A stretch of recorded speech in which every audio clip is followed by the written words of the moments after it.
Hi all, welcome to my channel. ഇന്ന് നമുക്ക് ഒരു പ്രോൺസ് ഗീ റോസ്റ്റ് ചെയ്ത് നോക്കാം. ഇത് മാംഗ്ലൂരിയൻ സ്റ്റൈലിലുള്ള സ്പൈസി ആയിട്ടുള്ള ഒരു പ്രോൺസ് ഗീ റോസ്റ്റാണ്. നമ്മൾ സാധാരണ പ്രോൺസ് റോസ്റ്റ് ചെയ്യുന്നതിനേക്കാളും കുറച്ച് വ്യത്യസ്തമുള്ള മസാലകളൊക്കെ ചേർത്ത് റെഡിയാക്കി എടുക്കുന്നതാണ്. എല്ലാ മസാലകളും ഈസിലി അവൈലബിൾ ആയിട്ടുള്ളതുമാണ്. അപ്പം ഈ അടിപൊളിയായിട്ട് ഈ പ്രോൺസ് ഗീ റോസ്റ്റ് ഉണ്ടാക്കുന്നതിന് എന്തൊക്കെ ഇൻഗ്രീഡിയൻസ് വേണമെന്ന് നോക്കാം. ഇതെങ്ങനെയാണ് ചെയ്തെടുക്കുന്നത് നോക്കാം. ഞാനിവിടെ ഒരു 500 ഗ്രാമോളം പ്രോൺസ് ക്ലീനാക്കി റെഡിയാക്കി എടുത്ത് വെച്ചിട്ടുണ്ട്. അതിന് ചേർക്കാനുള്ള മസാലകളും എല്ലാം റെഡിയാക്കി എടുത്തിട്ടുണ്ട്. ആദ്യം നമുക്ക് ഈ പ്രോൺസ് ഒന്ന് മാരിനേറ്റ് ചെയ്യണം. ഇത് ഞാൻ ക്ലീനാക്കി നടുക്കത്തെ ഈ വെയിനൊക്കെ ഒന്ന് കളഞ്ഞ് എടുത്തേക്കുന്നതാണ്. ഇതിലേക്ക് ഞാൻ കുറച്ച് ഉപ്പും ഒരു 1/4 ടീസ്പൂണോളം മഞ്ഞൾപ്പൊടിയും ഒരു 1/2 ടീസ്പൂണോളം കുരുമുളക് പൊടിയും കൂടി ചേർത്തിട്ട് ഇത് നന്നായിട്ടൊന്ന് മിക്സ് ചെയ്ത് മാരിനേറ്റ് ചെയ്യാനായിട്ട് വെക്കുന്നുണ്ട്. നിങ്ങൾക്കിതിൽ ലെമൺ ജ്യൂസോ വിനാഗിരിയോ ചേർക്കാവുന്നതാണ് മാരിനേഷന് വേണ്ടിയിട്ട്. ഇനി നമുക്ക് കുറച്ച് മസാലകളൊന്ന് ഡ്രൈ റോസ്റ്റ് ചെയ്തെടുക്കാനുണ്ട്. അതിനായിട്ട് ഞാൻ ഒരു 2 ടീസ്പൂണോളം മല്ലി, 1/2 ടീസ്പൂണോളം ചെറിയ ജീരകം, 1/2 ടീസ്പൂൺ പെരിഞ്ജീരകം, 1/4 ടീസ്പൂണ് കടുക്, 1/4 ടീസ്പൂൺ ഉലുവ, 1 ടീസ്പൂണോളം കുരുമുളക്, 1 ടീസ്പൂണോളം പോപ്പി സീഡ് അല്ലെങ്കിൽ കസ്കസ്, ഇതെല്ലാം കൂടി ഒന്ന് ഡ്രൈ റോസ്റ്റ് ചെയ്തെടുക്കുന്നുണ്ട്. ഈ ഡ്രൈ റോസ്റ്റ് ചെയ്തിട്ട് നമുക്കിതൊരു പാത്രത്തിലേക്ക് മാറ്റി കൊടുക്കാം. ഇതിലേക്ക് ഞാൻ ഒരു 6 ചുവന്ന മുളകും ഒരു 6 നമ്മുടെ പിരിയം മുളകും എടുത്തിട്ടുണ്ട്. അതിൽ നമ്മുടെ ഈ സാധാരണ ചുവന്നമുളകിൻ്റെ ഈ അരി ഒന്ന് കളയുന്നുണ്ട്. കാരണം ഒത്തിരി എരിവ് വേണ്ടാത്തവർക്ക് അതങ്ങനെ കളഞ്ഞെടുക്കാം. അങ്ങനെ ഞാൻ ഇതൊന്ന് കട്ട് ചെയ്ത് അതിൻ്റെ അരിയൊക്കെ കളഞ്ഞൊന്ന് എടുത്തിട്ടുണ്ട്. ഇതിനി ഒന്ന് ചെറുതായിട്ടൊന്ന് ഡ്രൈ റോസ്റ്റ് ചെയ്യാം നമുക്ക്. നിങ്ങൾക്ക് ഒന്നുകിൽ ഇത് വെള്ളത്തിൽ കുതിർത്ത് വെച്ചിട്ട് അരയ്ക്കാൻ വേണമെങ്കിലും എടുക്കാവുന്നതാണ്. ഞാനിത് റോസ്റ്റ് ചെയ്തിട്ടാണ് അരയ്ക്കാൻ എടുത്തേക്കുന്നത്.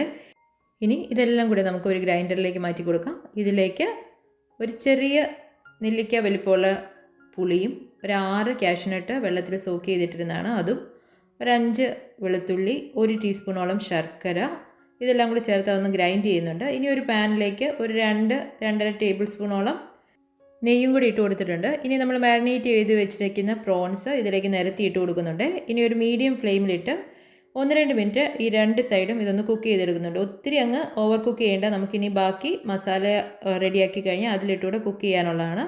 ഈ പ്രോൺസ് ഒത്തിരി കുക്ക് ചെയ്താൽ അത് റബ്ബർ പോലെയാവും. അതുകൊണ്ട് അത് അവോയ്ഡ് ചെയ്യാനായിട്ട് ഈ 1-2 മിനിറ്റ് ഈ മീഡിയം ഹൈ ഫ്ലെയിമിലിട്ട് ഇതൊന്ന് കുക്ക് ചെയ്തെടുക്കുന്നുണ്ട്. ഇതൊന്ന് മാറ്റി വെച്ചിട്ട് നമുക്ക് മസാല ഉണ്ടാക്കാനായിട്ട് തുടങ്ങാം. ഇത് പേര് പോലെ തന്നെ ഗീ റോസ്റ്റ് ആയതുകൊണ്ട് ഗീ തന്നെയാണ് ഇട്ട് കൊടുക്കുന്നത്. ഒരു 2 ടേബിൾ സ്പൂണോളം ഇട്ട് കൊടുത്തിട്ടുണ്ട്. ഇതിലേക്ക് ഞാൻ ഒരു ഒനിയൻ ചെറുതായിട്ടൊന്ന് അരിഞ്ഞിട്ട് ഇട്ട് കൊടുക്കുവാണ്. ഇത് ആവശ്യത്തിന് ഉപ്പും കൂടി ചേർത്ത് നന്നായിട്ടൊന്ന് വഴച്ചെടുക്കണം.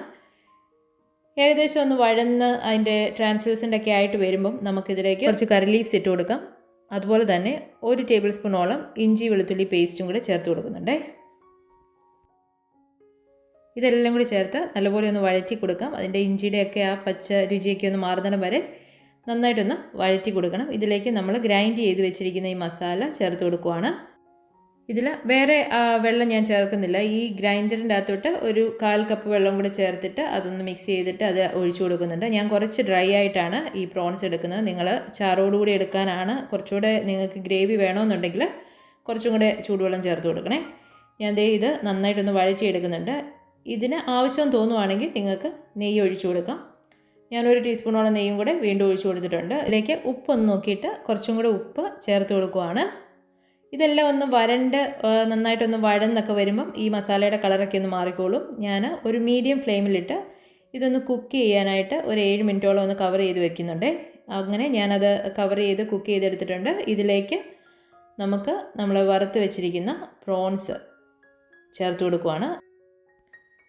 ഇനി ഇത് ഈ മസാലയുമായിട്ട് നന്നായിട്ട് യോജിപ്പിക്കണം. ഈ പ്രോൺസിലെല്ലാം ഈ മസാല പറ്റി പിടിക്കുന്ന വിധത്തിൽ നമുക്കിത് നന്നായിട്ട് ഒന്ന് മിക്സ് ചെയ്ത് യോജിപ്പിച്ചിട്ട് ഒരു 5-6 മിനിറ്റും കൂടെ ഞാൻ ഒരു മീഡിയം ഫ്ലെയിമിലിട്ട് ഇത് കുക്ക് ചെയ്തെടുക്കുന്നുണ്ട്. നിങ്ങൾ എടുക്കുന്ന പ്രോൺസിൻ്റെ വലുപ്പത്തിനൊക്കെ അനുസരിച്ച് ഇച്ചിരി ടൈം വ്യത്യാസം വരുമായിരിക്കും കേട്ടോ. ഞാൻ ഇതിലേക്ക് കുറച്ച് കറി ലീവ്സും കൂടി ഇട്ട് കൊടുക്കുന്നുണ്ട്.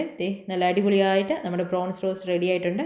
ഇത്രയേ ഉള്ളൂ നമ്മുടെ പ്രോൺസ് റോസ്റ്റ്. ഇത് കണ്ടോ, നല്ല മസാലയൊക്കെ പോരുണ്ട്. നമ്മുടെ പ്രോൺസൊക്കെ നല്ല റെഡി ആയിട്ടിരിപ്പുണ്ട്.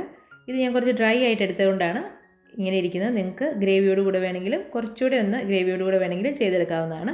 ഇതിൻ്റെ ടേസ്റ്റ് അടിപൊളിയാണ്. ഇതുവരെ ട്രൈ ചെയ്തിട്ടില്ലെങ്കിൽ ഒന്ന് ട്രൈ ചെയ്ത് നോക്കണേ. സാധാരണ ഉണ്ടാക്കുന്ന പ്രോൺസ് റോസ്റ്റിൽ നിന്ന് കുറച്ച് വ്യത്യസ്തമായിട്ട് എന്തെങ്കിലും ചെയ്യാൻ തോന്നുവാണെങ്കിൽ ഇതൊന്ന് ട്രൈ ചെയ്ത് നോക്കണം. ഡെഫിനറ്റ്ലി എല്ലാവർക്കും ഇഷ്ടപ്പെടുന്ന ഒരു റെസിപ്പിയാണ്. വീഡിയോ ഇഷ്ടപ്പെട്ടെങ്കിൽ ലൈക്കും ഷെയറും സബ്സ്ക്രൈബും ചെയ്യണേ. Thank you for watching.